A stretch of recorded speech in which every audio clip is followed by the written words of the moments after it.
This recent donation started off as a prom dress.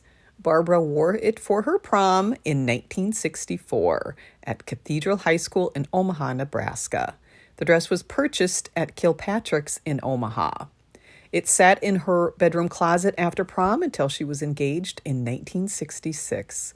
Money was tight, so Barbara and her mother decided to take that dress and rework it to become a wedding dress. So the sleeves were taken off and long ones replaced, as that was required for her church at that time.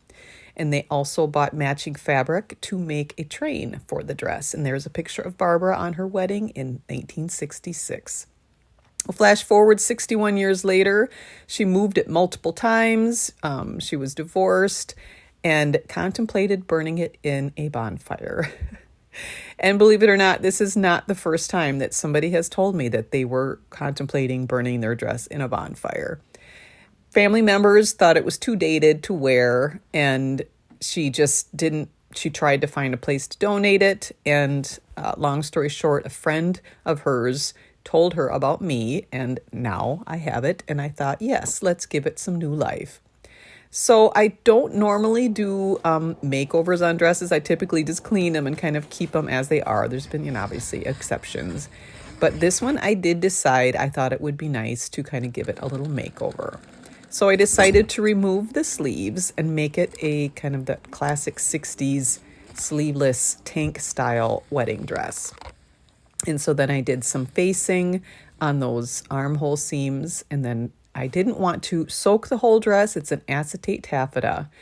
And so I wanted just to do a peroxide perk up. Now, no going into this, if you're going to do this, that peroxide can weaken fibers. So depending on your situation or whatever your garment is, just know that is something that may happen with the peroxide. But that is what I did on this dress. It wasn't that stained, but it did have some yellowing, especially in this upper neck and shoulder area. So I literally just misted the entire dress, front and back, with peroxide and let it air dry. And here are the befores and afters. I personally love the bodice on this dress. I love the fullness of the skirt, the simplicity. There's no beading or embellishment on it, though a person could certainly add some should they wish to. I think this would be fun to wear with some long upper length gloves, and it could be worn again for prom or for a wedding. I love it that this dress has given a new lease on life, and it's now ready once again for a new chapter, 61 years later.